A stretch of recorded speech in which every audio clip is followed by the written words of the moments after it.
안녕하세요. 위기의 경제학자들의 박근수 이원재입니다.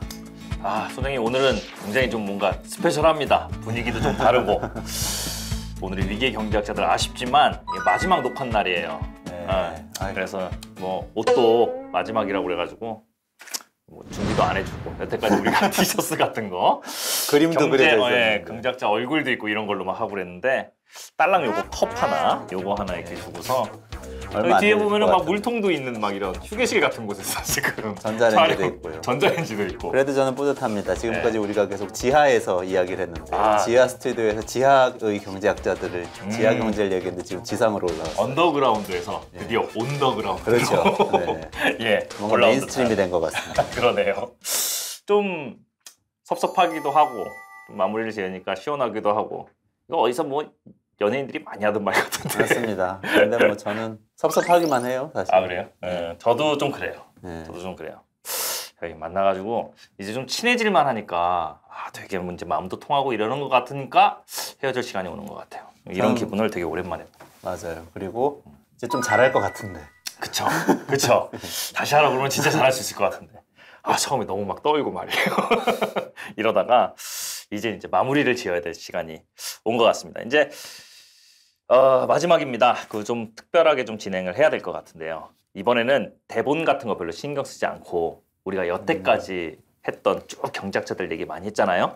그런 얘기들을 다시 한번 다 되짚어보면서 복습도 하고 싶었던 얘기 좀 마음껏 해보는 시간 좀 가져보도록 하겠습니다. 진짜 아무 얘기나 해도 되는 거예요? 뭐 아무 얘기나 하다 보면은 뭐 PD님께서 알아서 편집을 하고 이렇게 되지 않을까 싶은데요. 대본에 신경 쓰지 말라는 얘기가 대본에 쓰여 있어요. 예, 그래서 제가 특별한 걸 좀 준비를 해왔습니다. 일단 얘기를 하면서 차근차근 얘기를 해보기로 하지요. 자, 그러면 지금부터 진짜 자유롭게 한번 들어가 보도록 하겠습니다.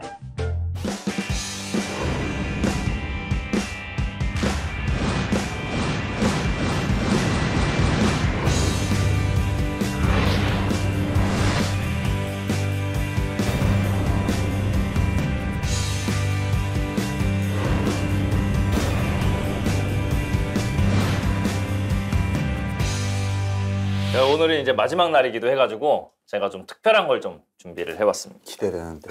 뭐 별건 아니고. 짠, 여러분. 짠, 여러분. 이거 뭐 만든 건 제가 다 만든 건 아니고. 예.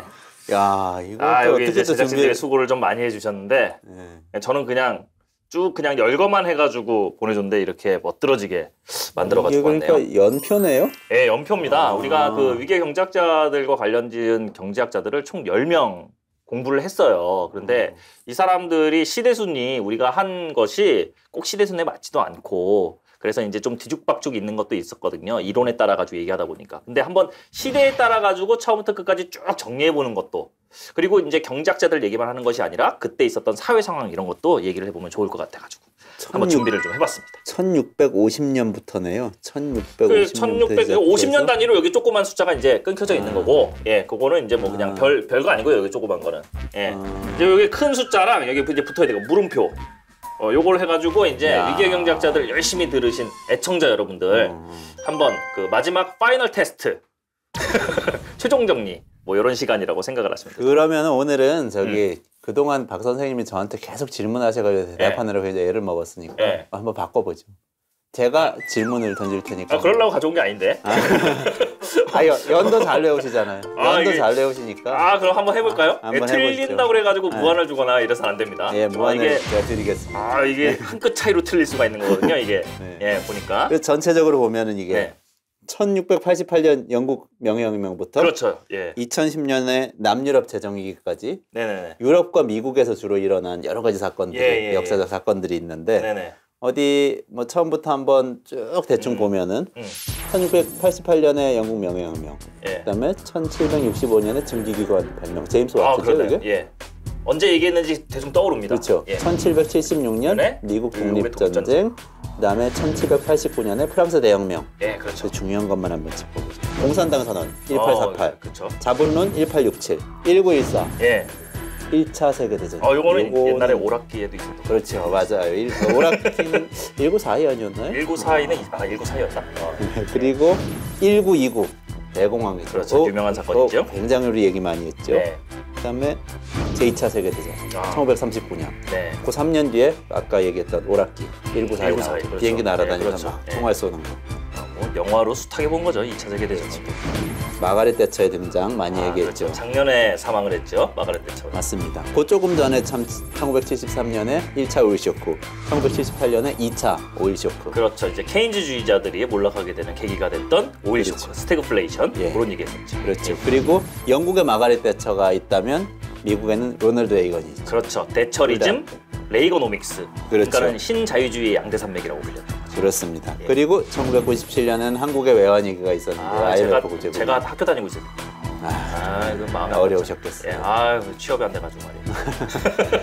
그리고 이제 현재까지 오면 2008년 미국발 금융위기가 있었고 리먼 브라더스 파산 이런 일이 있었죠. 그다음에 2010년 또 현재까지 이어지고 있는 유럽의 재정 위기. 네, 아직까지도 해결이 완벽하게 나지 않은 그렇죠? 돌파구를 찾고 있는 와중에 있는 사건들. 우리가 그렇습니다. 지금 경제 소용돌이 속에 있다.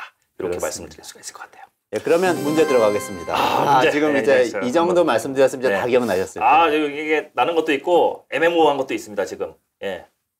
첫 번째 문제입니다. 첫 번째 있는 물음표 시대순으로 쫙 해보죠. 일단 경제학이니까 경제학자들 중에서 제일 먼저 나왔다고 하면 이게 뭐 뻔한 거 아닙니까? 1688년에 꼭 의미 있는 것은 아니지만 영국의 명예혁명을 통해서 이제 자유주의라고 하는 것이 이제 시작됐으니까 이 자유주의 시대의 경제학의 아버지 아담 스미스 아니겠습니까? 아버지.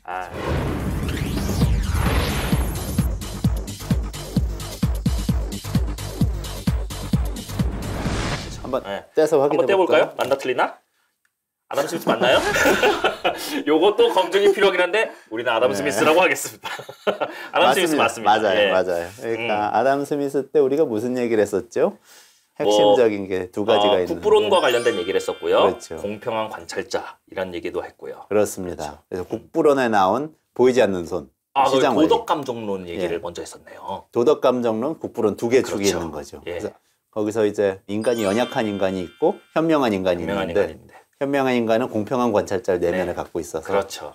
딱 정의롭게 행동하는 사람이다. 그 위기의 경제학자들을 들으신 분들 중에서 첫 번째 회에 아담 스미스 이제 2회에 걸쳐 가지고 우리가 했잖아요. 거기에서 이 공평한 관찰자와 관련된 도덕감정론 얘기를 경제학을 전공하신 분들도 처음 들었다는 분들이 굉장히 많았어요. 그렇죠. 우리가 잘 모르는 아담 스미스의 한 면이죠. 그렇죠. 그래서 우리가 아담 스미스를 잘 아시는 분이라도 정말 깜짝 놀랄 만한 이야기가 있다. 그때 그렇게 소개를 드렸죠. 깜짝까지는 잘 모르겠는데 조금 놀란 것 같아요. 그래서 시장도 중시하지만 동시에 그 정의로운 거래라는 것, 정의로운 시장 질서라는 것 같이 강조했다. 맞아요. 이런 그러니까 시장이라고 하는 것이 단순한 경제를 움직이는 기계적인 메커니즘이 아니라 인간이 올바르게 살아가기 위해서 필요한 도구로서 활용되는 것이다. 그런 측면에서 얘기했다는 것을 많은 사람들이 보고서 느꼈던 것 같아요. 그렇죠. 이 시기 이후에 이제 산업혁명이 일어나고 이렇게 증기기관이 발명되고 하면서 기술이 막 혁신이 되면서 경제가 막 규모가 커지는데 그 과정에서 애덤 스미스가 이야기했던 자유주의적인 질서가 유럽에 자리 잡으면서 자본가라는 계급이 이제 등장하게 되죠. 그런 시기입니다. 20세기 한국 역사가 엄청나게 다이나믹하다고도 얘기하는데 이 당시의 유럽의 역사도 진짜 다이나믹하죠. 그렇죠. 혁명의 소용돌이 속에서 기술의 혁신, 그로 인한 신분 계급의 파괴.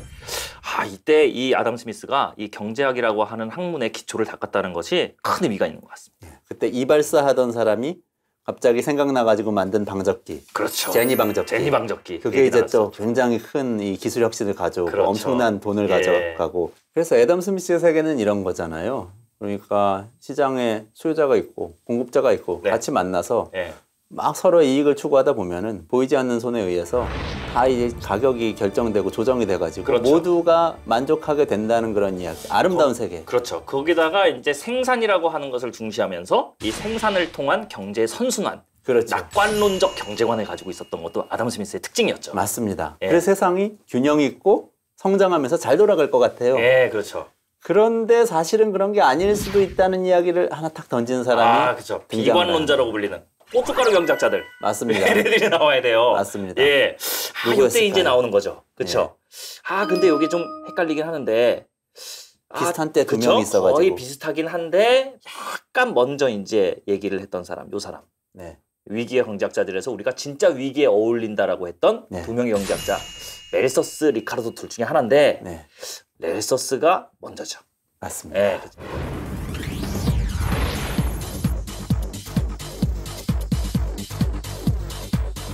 맞습니다. 네, 그렇죠?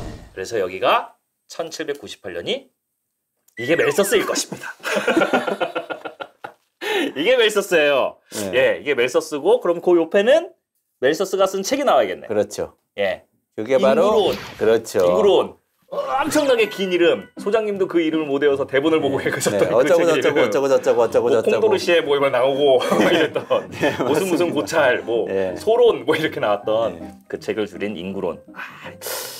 우리가 그때 그 멜서스와 관련되어 가지고 굉장히 비관적인 얘기를 했지만 멜서스는 그래도 여전히 우리 사회에 살아있다. 그리고 우리가 한 번쯤은 다 따라봤던 이론이기도 하다라는 얘기를 또 했었죠. 인구는 기하급수적으로 성장하는데 식량은 산술급수적으로 성장. 그렇죠. 그래서 이제 식량이 부족해서 이제 이 기하 상태가 오게 된다. 이런 설명을 했었죠. 거기다가 또 재밌는 이론이 그래서 빈민이 많아지면 안 되기 때문에 빈민을 구제해서도 안 되고 금욕적인 생활을 하면서 아이도 많이 낳아서는 안 된다. 맞습니다. 라고 하는 굉장히 지금 생각하면 좀 재밌는 이론이기도 하고. 맞습니다. 도덕적으로는 잘 안 맞는 이론 같기도 하고. 그렇죠? 부부간의 성생활을 최대한 자제하라고 하기도 했었죠. 예, 그렇게도 얘기를 하고요. 금욕적으로. 예. 그리고 자기는 애를 여러 명 낳았어요. 맞아요. 그런데 그 시기에 또 멜서스의 굉장히 친한 친구이자 그렇죠. 또 굉장히 또 맞수이기도 한 그런 경제학자가 있었어요. 그러면서도 굉장히 돈을 많이 벌었던. 그렇습니다. 그래서 멜서스의 재산 관리까지 해줬었던 진짜 경제학을 제대로 공부하지 않았던 경제학자가 있었죠. 예, 증권 브로커 출신이었는데. 그렇죠. 예, 이 사람이 바로 여기 있는 리카르도죠.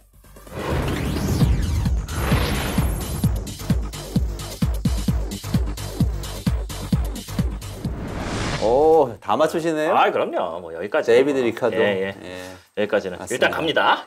1815년이라고 하는 것이 나왔던 거는 이때 이제 리카르도가 책을 썼다기보다는 어떠한 상황에 직면해서 그렇죠. 자기의 이론을 펼치기 시작한. 그러니까 리카르도는 기본적으로 자유주의를 신봉하는 고전파 경제학자인데요. 그 당시 이 경제가 막 이렇게 성장하고 해야 되는데 그것을 가로막는 세력이 있었어요. 그게 내가 바로 지주계급이죠. 그렇죠. 지주들이 땅을 딱 차지하고 앉아가지고 곡물을 수입도 못하게 하고 곡물 가격을 높이 가져가니까 곡물 가격이 높으니까 노동자들한테 자본가가 월급을 많이 줘야 돼요. 먹고 살아야 되니까. 임금의 상승으로 이어지게 되는. 맞습니다.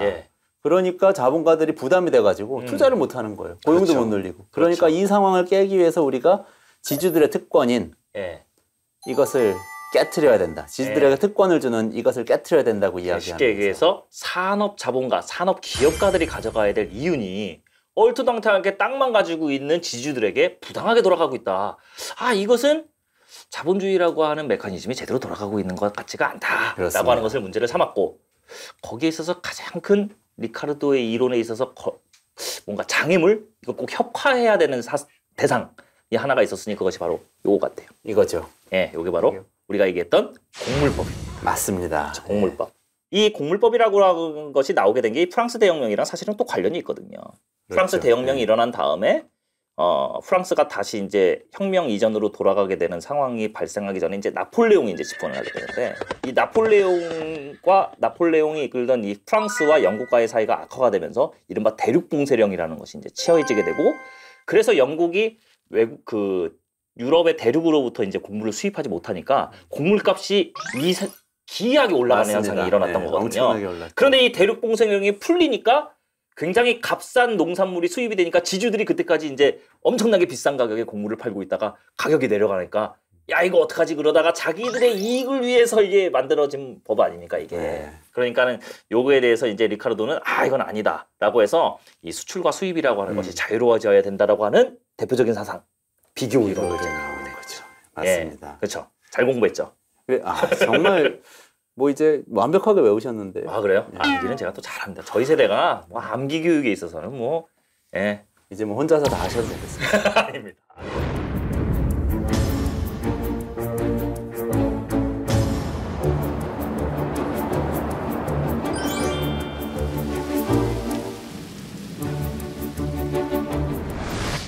이제 그 다음으로 한번 좀 넘어가 봐야 될 것 같은데. 예. 그러니까 우리가 지금 애덤 스미스, 멜서스, 리카도 3명을 이렇게 살펴봤는데요. 이제 그 다음에 나오는 연도가 이게 1848년이라는 숫자가 있는데 공산당 선언이 여기 이거는 쓰여져 힌트가 있고요. 너무 심합니다. 그러니까 지금 좀 얘기가 쫙 이렇게 흘러가고 있는 게 아담 스미스는 이제 낙관론적인 얘기를 하다가 리카도와 멜서스가 굉장히 비관론적인 사상을 펼쳤어요. 그러니까 시장은 반드시 낙관적으로만 흘러가지 않을 수 있다. 그리고 뭐 멜서스 같은 경우에는 아예 굉장한 비관론자로 이제 얘기를 하죠. 거기에서 한 발짝 더 나간 사람이 나오는 거잖아요. 그렇죠. 어떤 의미에서는 그렇죠. 사실은 자본주의가 더 이상 지탱할 수가 없고 자본주의는 괴멸할 것이다. 그리고 혁명이란 과정을 통해서 그 다음에 체제가 이제 올 것이다. 이렇게 이야기했던 새로운 학자죠. 사회를 움직이는 메커니즘이 등장하게 될 것이다. 그러니까 얘네들이란다. 연세 많으신 분들. 이분들이랑은 좀 다르죠. 그러니까 멜서스와 리카도는 그래도 어떻게든지 간에 시장 경제라는 것을 유지하려고 했던 사람들이었던 것 같아요. 그렇죠. 멜서스는 인구와 식량 간의 이 불일치 때문에 여러 문제가 생기니까 애도 적게 낳고 뭐 빈민구제도 하지 말고 뭐 이런 식으로 해서 잘 유지해보자. 이렇게 그러면은 시장 경제로 계속 끌고 갈 수 있다. 그렇죠. 그런데 지금 등장하는 이 사람은 아니다. 이거 다 때려치고 새 세상이 올 것이다. 그렇죠. 이렇게 얘기를 한 사람이야. 그 사람이 바로 그 유명한 마르크스입니다.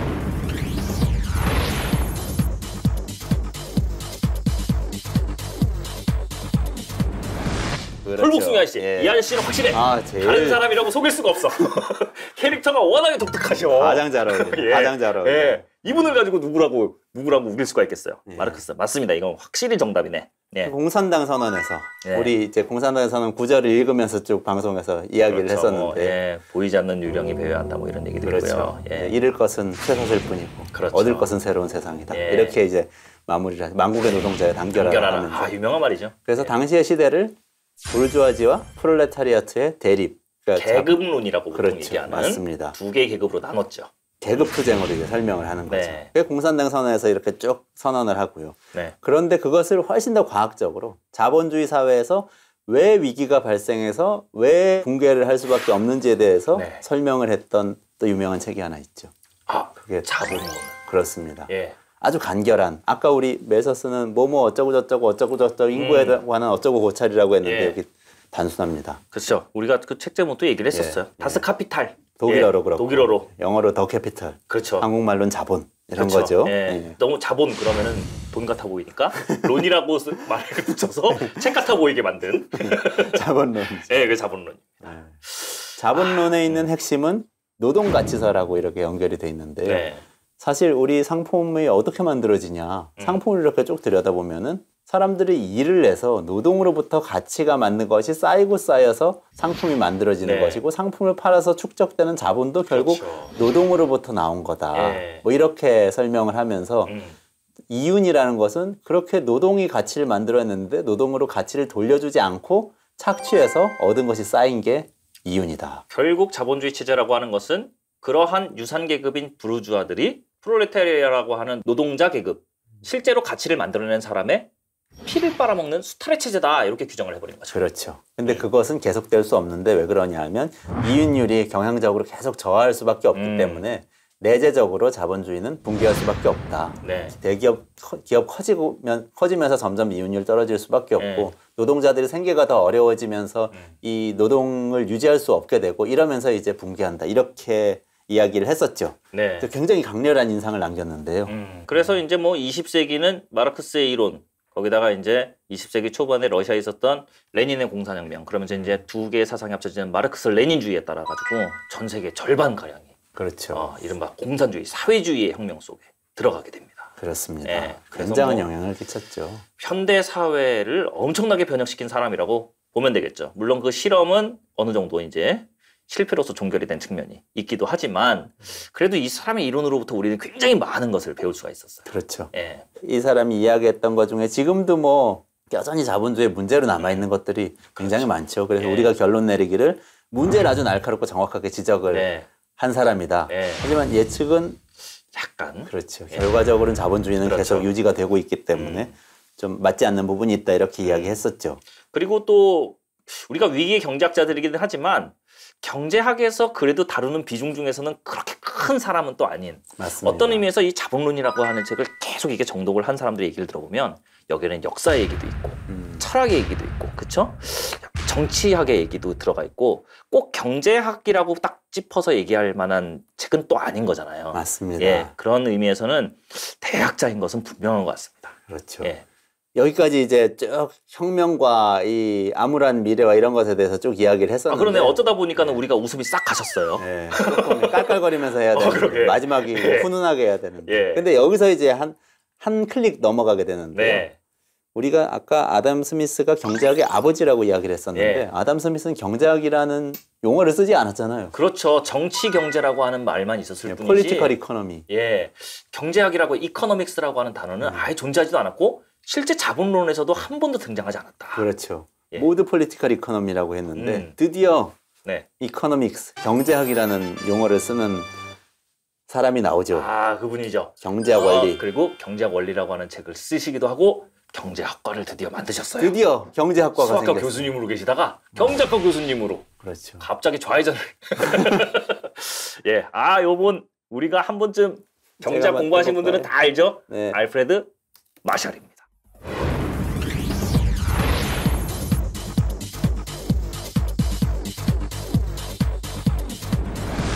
무섭게 생기셨어요. 외모는 아주 출중하십니다. 알프레드 그러면은 왠지 모르게 좀 하인 같아 보이고 좀 친절해 보이는 이미지가 있는데 이분은 약간 좀비 같습니다. 얼굴이.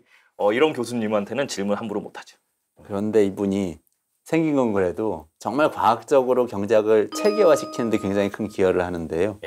그것을 할 수 있게 만들었던 하나의 표현이 있죠. 그때 라틴어인지 뭔지 우리가 한참 이야기했었는데. 그게 발음이 각 사람마다 다 달랐어요. 맞아요. 세테리스 파리비스라고 하셨죠? 부장님께서는.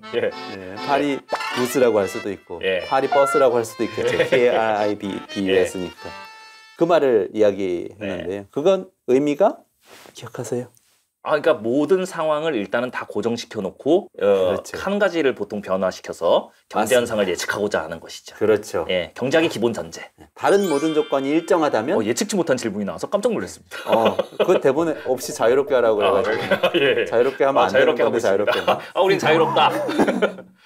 그러니까 다른 모든 것을 다 고정시켜 놓고 변수 하나만 이렇게 변화시키면서 어떻게 되는지 보는 거예요. 근데 이 방법론은 보통 자연과학에서 사용 많이 하는 방법론이잖아요. 그렇죠. 보통 자연과학에 대해서 실험을 할 때는 다른 변수들이 움직이지 못하도록 통제를 하고 그렇죠. 그 통제된 상황 하에서 하나를 변화시켜서 인과관계를 유추해내죠. 그렇죠. 그러니까 온도가 변함에 따라서 사람의 맥박이 어떻게 변하는지 알고 싶다 그러면 온도 말고 빛이라든지 소리라든지 이런 건 다 고정시켜놔야죠. 습도 같은 것도 변화시키면 안 돼요. 그렇죠. 온도만 딱 변화시키도록 실험실에 만들어서 실험을 하잖아요. 그렇죠.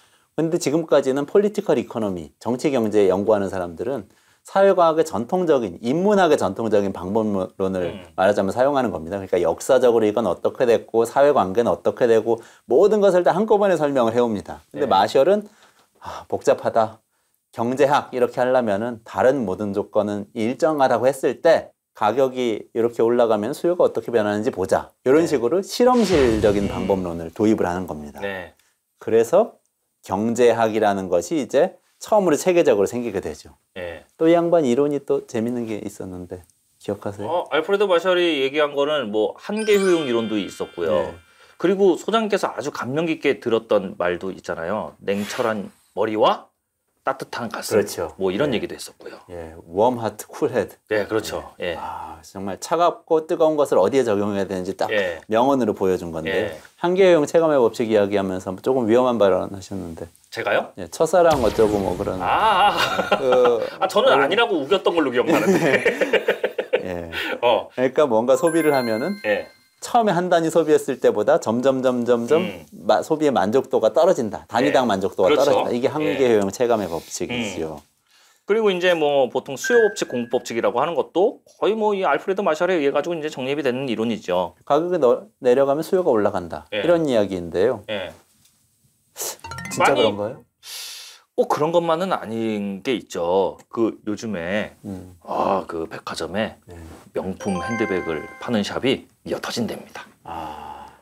가격이 오른대요, 이제. 그래서 지금 가격 인상분 반영되기 이전에 빨리 사야 된다고 그래가지고 그런 거 보면은 그거 꼭 필요한 것 같지도 않고 엄청나게 비싸기만 한데 그런 거 굉장히 선호를 해요. 그렇죠. 그런 거 보면은 이 수요 법칙의 예외가 분명히 존재를 하죠. 바로 그 지점을 콕 찔러가지고 이야기했던 학자가 또 있죠. 그렇죠. 그 다음에 등장하는. 요 분이죠. 네. 유한계급론 딱 나왔네요. 이 유한 놀고 먹으시는 우리의 로망. 이 유한계급이 되고자 한가함이 있다. 그런 그렇죠? 뜻의 유한계급론이죠. 자, 이 유한계급론을 쓴 베블런. 그렇죠.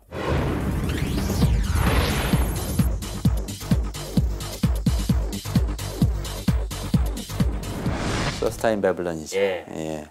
베블렌 같이 생겼어요. 그쵸? 왠지 모르게 뭐 좀 민족이 달라 보입니다. 그동안에 쭉 봤던 사람들이랑 얼굴이.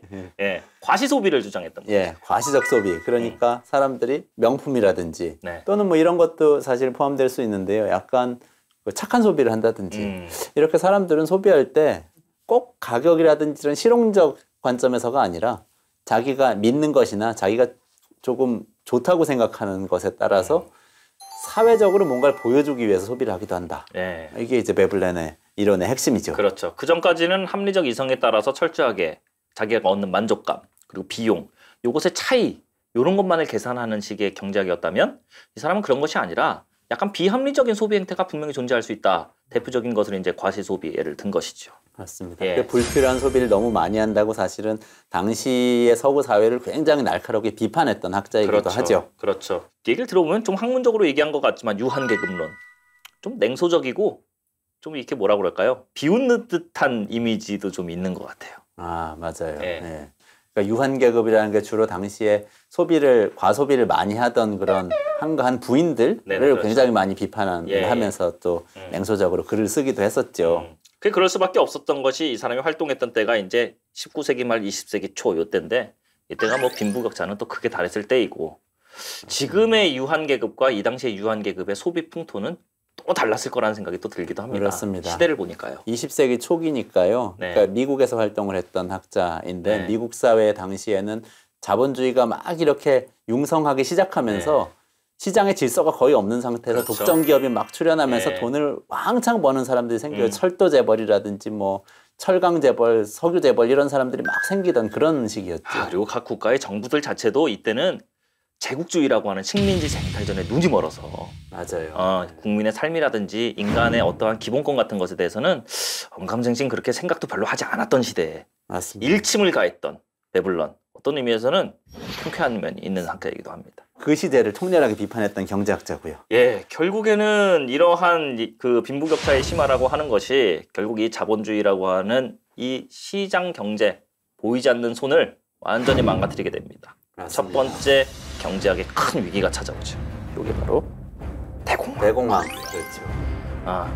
숱하게 많은 사람들이 대공황을 예언했었습니다. 실제로 우리가 그 위계 경제학자들을 보면서 케인즈도 예언을 했었고 공황을 예언한 사람들이 이 앞쪽에서 굉장히 몇 차례 걸쳐가지고 우리가 이미 얘기가 나왔었어요. 막스도 공황이 반드시 와서 파멸한다고 이야기를 했었고요. 그런데 어쨌든 이 대공황이라는 사건은 자본주의를 사실 전반전과 후반전으로 나누는 그런 거대한 사건이었다고 봅니다. 그런데 그 대공황 때 많은 사람들이 패닉 상태에 빠집니다. 막스라든지 베블렌이라든지 멜서스 같은 약간 비관론자 몇몇 이단을 제외하고는 마셜이라든지 애덤 스미스로부터 쭉 흘러온 이 경제학의 전통은 시장이 결과적으로 모든 것을 제자리로 돌려놓을 것이다. 균형이 있다. 보이지 않는 손이 모든 것을 해결한다. 그렇죠. 그러니까 걱정하지 말고 생산해라. 이거 아니었습니까? 그렇죠. 그리고 공황 때도 혹시 공황이 오더라도 기업들이 돈을 못 벌어가지고 사람들 해고하지 않습니까? 그러면은 해고하면 사람들이 거리로 나앉으니까 전반적으로 임금이 떨어지게 되죠. 그리고 기업은 생산을 줄이게 됩니다. 그러면은 생산을 줄이니까 은행에다 돈을 빌려다 쓸 필요도 없으니까 돈을 막 갚습니다. 그러면 양쪽 그 금융시장하고 노동시장에 어떤 일이 일어나냐면 노동의 수급이 막 바뀌면서 임금이 막 싸지잖아요. 그럼 기업은 싸니까 그래서 싼 맛에 조금 사람을 더 고용해볼까? 이런 생각을 하게 되고 금융시장에서는 금리도 또 막 싸집니다. 그러니까 금리도 싼데 그래도 조금 빌려다가 싼 노동력 고용해서 좀 생산을 해볼까? 이런 생각을 하면서 쭉 떨어지다가 다시 이렇게 올라가는 이런 시소 같은 분위기로 가게 된다는 경제학 거죠. 공부하시는 분들은 경기순환론이니 이래가지고 이제 공부를 하게 되는 것이죠. 그렇습니다. 근데 1929년에 공황이 발생하고 나서 실제 기업들이 도산하기 시작하는데 도산합니다. 일자리가 없어집니다. 사람들이 임금이 없어집니다. 소비를 안 합니다. 그러니까 또 도산하고 또 일자리 없어지고 이게 다시 밑바닥을 치고 올라오는 게 아니라 그냥 뭐 야 이게 쭉 떨어져 버리는 1층이 끝인 줄 알았더니 지하실이 있는 거죠. 그렇죠. 계속 더 들어가는 거예요. 그렇죠. 그래서 모든 경제학자들이 패닉 상태에 빠지는데 그때에 혜성같이 나타나서 이것을 뭐 경제학의 메시아지요. 그렇죠. 그 구세주입니다. 구세주. 요 분이 나타납니다. 요 분이 바로 존 메이나드 케인즈.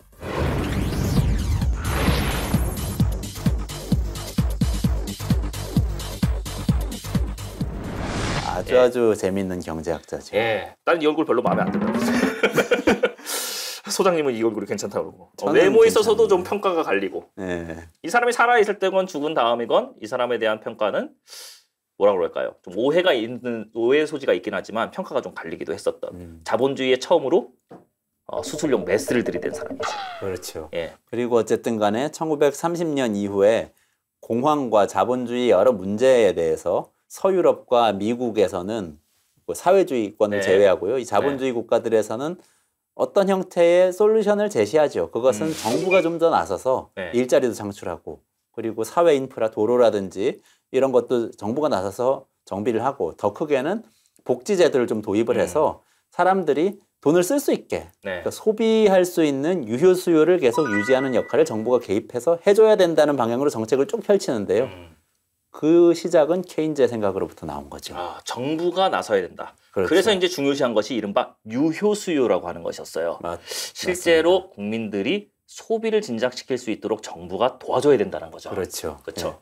생각만 가지고 있으면 안 되고 지갑 속에 돈이 있어야 되니까 정부가 돈을 좀 퍼줘라. 지갑에다 맞습니다. 쉽게 얘기해서 지갑에다 돈 좀 넣어줘라.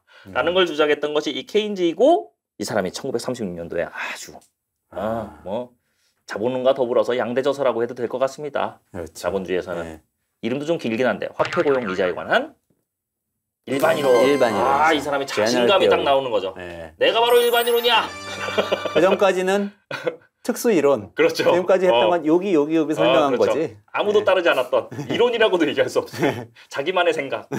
이것이 바로 일반이론이다 라고 해서 책을 냈죠. 그래서 사실 이 경제학의 케인즈에 의해서 한번 전환기를 맞는 거죠. 애덤 스미스부터 쭉 왔던 고전파의 시각에서는 경제는 생산이다. 그리고 경제가 성장한다는 것은 생산이 늘어나는 것이고 거기에 맞춰서 모든 걸 생각해야 된다고 봤는데 케인즈 때 이후로는 경제는 지출이다. 수요가 중요하다는 걸 이제 소비가 중요하다. 이야기합니다. 이것만 알아도 양대축의 어느 성격을 어느 정도 알 수 있을 것 같습니다. 아담 스미스와 마셜 이렇게 이어지는 자유주의 경제학의 핵심은 생산을 통한 선순환. 그렇죠. 그렇죠. 그리고 케인즈를 중심으로 하고 있는 이른바 수정자본주의. 이 이론의 핵심은 소비를 통한 시장의 활성화. 맞습니다. 뭐 이렇게만 이해를 해도 어디 가서 얘기할 때 안 꿀려요. 경제학과 관련져서는 꿀리지 않을 것 같아요, 진짜. 요즘 현안하고 연결시켜서 보면요. 요즘 정부에서 계속해서 경제 살리자고 하면서 내수 살리자고 합니다. 왜냐하면 수출 기업들은 뭐 잘하고 있는데 그렇죠. 내수가 다 어려우니까. 그런데 거기서 두 개의 시각이 극명하게 엇갈립니다. 자, 경제는 생산이다. 고전파 관점에서 보면 어떻게 그렇죠. 되냐면 기업이 내수 시장에서 생산을 더 많이 해야 경제가 크나 보다. 그러면 기업이 생산을 더 많이 하게 해줘야 되는데 그러려면 기업이 많이 활동할 수 있도록 돈 있는 기업들의 규제를 풀어줘야 되겠다. 이게 자유주의적인 시각이죠. 그렇지. 그럼 와서 투자해서 기업이 분식집도 대기업이 투자해서 만들면은 떡볶이 생산 늘어나면은 경제가 성장하는 거다. 이런 방식으로 이제 생각하는 거예요. 케인즈적인 시각, 그러니까 유효 수요를 중심으로 생각하는 거예요. 그게 아니고 내수 시장이 안 사는 거는 우리나라에 실제 살고 있는 사람들이 돈이 없어서 그런 거다. 그렇죠. 돈을 풀어야 된다. 임금이 올라야 되고 복지가 늘어야 되고 이래야 사람들이 주머니를 열고 떡볶이를 사 먹기 시작하니까 그 다음엔 분식점이 자동으로 생기게 된다. 이런 방식으로 생각하는 두 개의 다른 그리고 보면 시각이죠. 지향하는 목표 지점은 일치합니다. 경제 성장이라고 하는 것과 올바른 시스템의 작동인데 문제는 그 가는 방법에 대해서 이제 차이가 있는 것이죠. 그렇죠. 그렇게 꼭 그 핏대 올리면서 싸울 만한 것도 아닌 것 같은데 머리를 맞대고 그 해결을 할 수 있는 부분이 분명히 존재할 것 같은데도 우리나라에서는 갈등이 좀 심한 것 같다는 생각이 좀 들기도 하고요.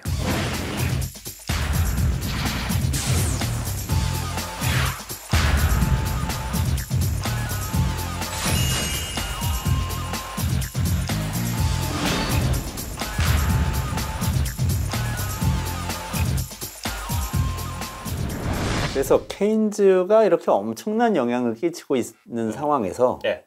케인즈한테 반기를 들었던 사람이 한 분 계신데요.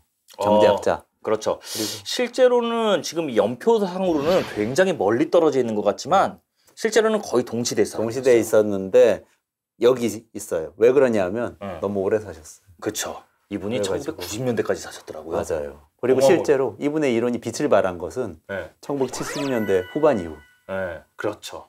일단은 계속 끈질기게 일관성은 있으세요. 그래서 꾸준히 케인즈의 이론이 경제학을 장악하고 있을 때 꾸준히 묵묵히 자유주의 경제학의 길을 걸어갑니다. 그렇습니다. 그러다가 이때 기회를 딱 잡는 거죠. 그렇죠?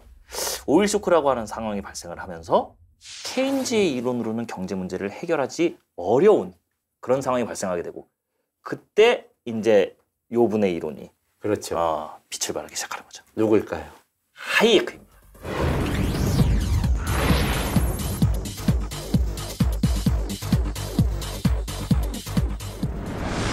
어려워요. 예, 솔직히 쉽지 않았어요. 여기 요 분도 계시잖아. 그렇죠. 연도가 비슷해. 그런데 여기에서 힌트가 있는 것은 대처와 레이건이라고 하는 신자유주의에 가장 큰 밀접한 영향을 줬다.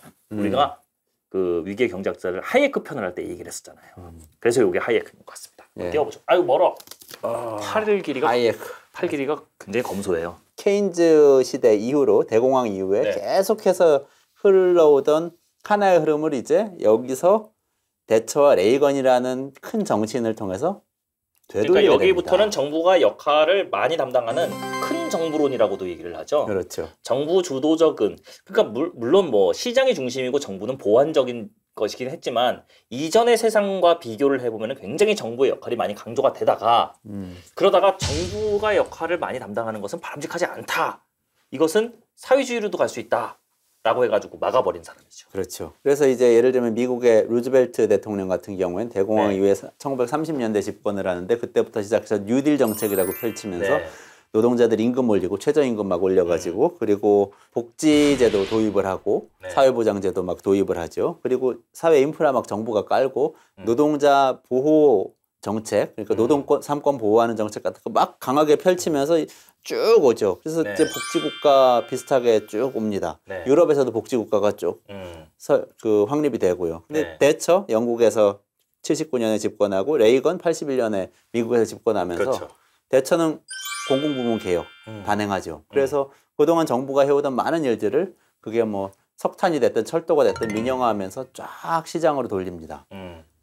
레이건도 마찬가지로 그동안에 왔던 이 노동권 보호 정책 그리고 사회보장제도 같은 것을 시장에 대거 맡기는 정책을 펼치게 됩니다. 그러면서 이제 우리가 흔히 신자유주의라고 신자유주의. 그러니까 요때 있었던 자유주의가 요때 약간 이제 누그러들었다가 새롭게 자유주의가 나타났다. 그래서 신자유주의라고 이제 얘기를 하는 것이죠. 그렇습니다. 네. 자, 그리고 이렇게 일이 진행되고 있는 와중에 또 케인즈한테 좀 불만이 있던 경제학자가 한 분 더 계셨어요. 케인즈 이론에 불만을 가지고 있었다. 그러니까 케인즈가 정부 주도로 뭔가를 해야 된다라고 했으니까 당연히 시장을 존중했을 것이고 시장이라고 하는 것이 계속 발전한다라고 하는 시장 발전에 대해서 얘기한 사람이었겠네요. 그렇습니다. 최근에 각광을 많이 받기도 합니다. 그러네요. 그러니까 고전적인 이 경제학이 정부 개입이냐 시장이냐 요 논쟁보다 약간 한 차원 다른 이야기를 또 했어요. 기업에 관한 얘기를 하기 그렇습니다. 시작했죠. 기업가 정신과 혁신에 대해서 이야기했던 경제학자. 창조적 파괴를 얘기한 슌페터입니다.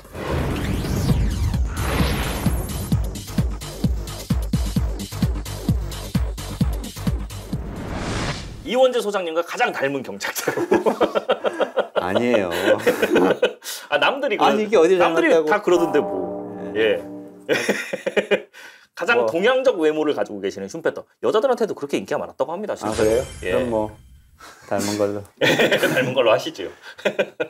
이 사람이 얘기했던 건 그러니까 고전파 경제학자들은 어쨌든 시장을 이 균형이 있다고 이야기를 하는데 거기서 이윤이라는 게 어떻게 생기냐 생각해 보니까 균형을 깨트리는 사람이 이윤을 가져간다는 이야기를 하는 거예요. 그게 기업가 정신이에요. 파괴라고 하는 것을 통해서 뭔가 혁신이라는 것이 일어난다. 그렇죠. 껍질을 깨야 병아리가 나오는 것처럼.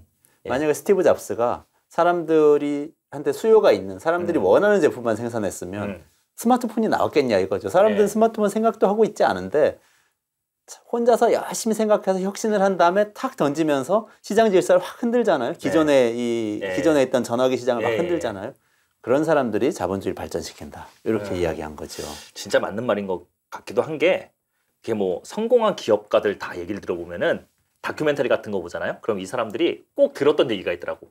그게 되겠어? 라는 말을 한 번씩은 꼭 들어봤더라고요.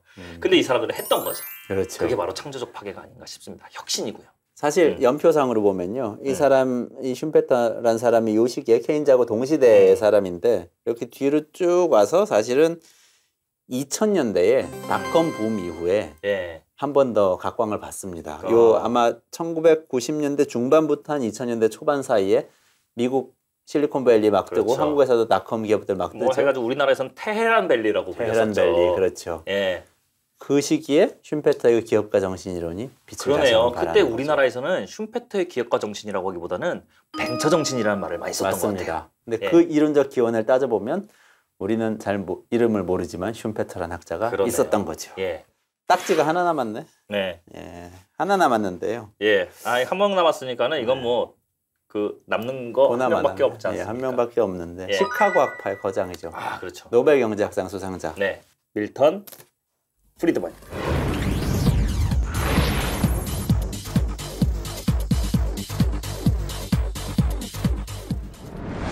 경제학자들 중에서는 가장 최근까지 사신 분이에요. 여기 그렇죠. 계신 분들 중에서 2006년도에 돌아가셨으니까 거의 뭐 아직까지 향 냄새가 가시지 않은. 아, 그렇죠. 프리드만은 또 그렇게 이 통화주의자로 불리기도 하는 사람. 통화주의자. 정부 경제 정책에서 그렇죠. 두 가지의 큰 논란의 양쪽 사이드가 있죠. 케인즈주의자들은 그렇죠. 뭘 중요하게 생각하죠? 정부의 개입을 통한 수요. 맞습니다. 예. 그러려면은 정부가 재정 지출을 해야 돼요. 그렇죠. 돈을 내서 돈을 풀어야 된단 말이죠. 도로도 짓고 댐도 짓고 복지도 하고. 그렇죠. 그런데 프리드만은 재정 정책이란 것은 거의 효과가 없다. 이렇게 얘기하면서 통화 정책, 통화량을 조절하는 통화량을 조정하는 거. 그러니까 우리나라로 얘기하면 한국은행의 중요성을 강조하고. 그렇습니다. 미국 사람이니까 당연히 연방준비위원회, 그렇습니다. FRB. 그런데 결과적으로 FRB에 대해서 굉장히 날카로운 지적을 하는데요. 이런 얘기예요. 사람 몇 명이 모여가지고 그렇게 통화량 결정하는 게 사실 경제의 모든 걸 결정하는 건데 되게 중요하게 생각하니까 사람 몇 명 모여가지고 이렇게 공시렁공시렁 의논해가지고 그거 결정하는 게 말이 되냐. 그 사람들이 틀린 판단을 하지 않는다는 것을 어떻게 보장받을 수 있냐. 그렇기도 하네요. 딱히 견제장치가 무수히 존재하는 것도 아니고요. 그래서 구체적으로는 FRB가 이제 뭐 그 결정을 잘못했던 사례를 막 이야기를 하면서 결론적으로 그걸 사람이 결정하게 할 게 아니라 예를 들면 뭐 연간 2%씩 계속 통화량을 늘린다. 이런 방식으로 규칙으로 정해놔야 된다. 그 법이 됐던 뭐 제도가 됐던 관습이 됐던 뭐 이런 이야기를 하면서 다시 또 주목을 받기도 합니다. 그래서 뭐 그런 이 전반적으로 이 하이에크와 프리드만을 잇는 한 축과 케인즈로부터 시작된 한 축이 20세기엔 쭉 논쟁을 해왔다 이렇게 볼 수가 그러한 있겠습니다. 논쟁 과정 중에서 경제학이라는 것은 계속 발전해 오는 것이죠. 그렇죠. 한쪽의 측면만 있어서는 발전은 정체될 수밖에 없으니까 어떤 의미에서는 되게 바람직한 그런 대결이라고 볼 수도 있을 것 같아요. 그렇죠.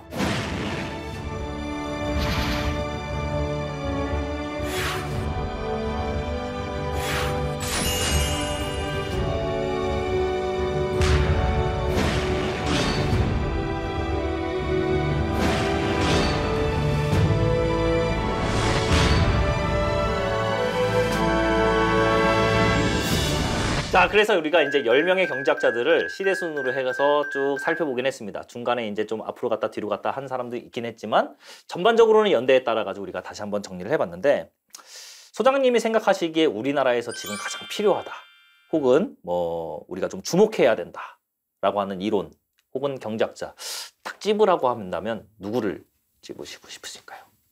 슈페터죠. 슈페터. 대체로 20세기는 하이에크적인 생각하고 케인즈적인 생각이 논쟁을 하면서 자본주의가 흘러왔다고 보면 됩니다. 그리고 지금은 어쨌든 간에 20세기의 마지막인 1980년대 이후에 하이에크적인 생각, 이른바 신자유주의적인 생각이 지배적인 생각이 된 상태에서 이제 우리가 21세기를 맞았단 말이죠. 근데 거꾸로 그게 부작용을 일으키면서 미국발 금융위기, 유럽 재정위기 오면서 케인즈주의적인 생각이 이제 사실은 다시 필요해졌습니다. 그런데 여기에 그냥 과거로 돌아가면 안 되고요. 여기 한 가지를 더 해야 되는데 사실 그 혁신이죠. 케인즈주의적인 생각처럼 사회의 이 수요, 그러니까 사람들이 뭔가 소비를 할 수 있도록 기본적인 소득과 복지를 마련해 주는 것 굉장히 중요한데 그래도 20세기보다 21세기가 좀 더 나아지려면 혁신이 여기에 더해져야 조금 나은 세계가 될 수 있을 텐데요. 그래서 슈페터를 주목하고 싶습니다. 그런데다가 우리나라 지금 그 경제라고 하는 게 뭐라 그럴까요? 새로운 동력이라고 해야 될까? 딱 치고 나갈 만한 뭔가가 좀 없는 것 같아서 그러한 혁신가가 또 필요한 시기인 것 같기도 해요. 그렇습니다. 시기적으로도. 어떠셨어요, 박 선생님? 이 경제학자들이요? 네. 저는 그냥 모르겠어요. 저는 소장님처럼 이렇게 막 우리나라에 막 이렇게 걱정할 정도로 이렇게 생각이 깊은 사람이 아니어서 그런지는 잘 모르겠는데 저는 우리 집 생각이 나가지고 우리 집에다가 배불러는 좀 되고 우리 와이프 친구들 집에 한 명씩 가서 이 과시 소비라고 하는 것에 대한 아주 그 냉소적인 입장을 한번 대학자의 입으로 얘기를 좀 해줬으면 좋겠다는 생각이 좀 들기도 했는데 그건 농담이고요. 저는 우리 왜 웃으시다? 예, 저희 집 말고 저는 어떤 경제학자에 대해서 더 주목을 해야 되냐면 저는 오히려 그 초심으로 돌아가는 의미에서 애덤 스미스라고 생각을 합니다. 아버지, 경제학의 그렇죠. 아버지. 예, 저는 항상 그렇게 맨 처음에 뭔가 학문을 만들고 이런 사람이 좀 저는 동경이 좀 많이 가더라고요. 우리에겐 늘 아버지가 필요하죠. 예. 그래서 저는 아담 스미스 좀 다시 한번 봤으면 좋겠다는 생각이 듭니다. 예. 기회가 된다면 한번 아담 스미스에 대해서 진짜 자세하게 좀 얘기해보고 싶은 생각도 좀 있어요. 그날 막 얘기를 하고 첫 촬영이다 보니까 이런 얘기 해도 되나? 맞아요. 하면 안 되나? 긴장했죠. 예. 그래가지고 대본에 없는 거 얘기하면 떨리고. 그렇죠. 그러면 혼날 것 같고. 네. 뭐 다음 주에 뭐 연락 안 올 것 같고. 그랬었는데 그랬던 것 같습니다. 자, 그럼 위기 경제학자들에 관련된 복습 시간은 여기에서 마무리 짓는 것으로 하고요. 우리 또 다음 시간 때 계속해서 해야 될 얘기들이 또 남아 있지요. 네. 마지막 날이긴 하지만 오늘 촬영 뭐 언제까지 할지 모르겠지만 밤새워서라도 한번 계속 해보겠습니다. 지상이니까 오래 할 수 있습니다. 그러면 이번 시간은 여기에서 일단 마무리를 짓는 것으로 하지요.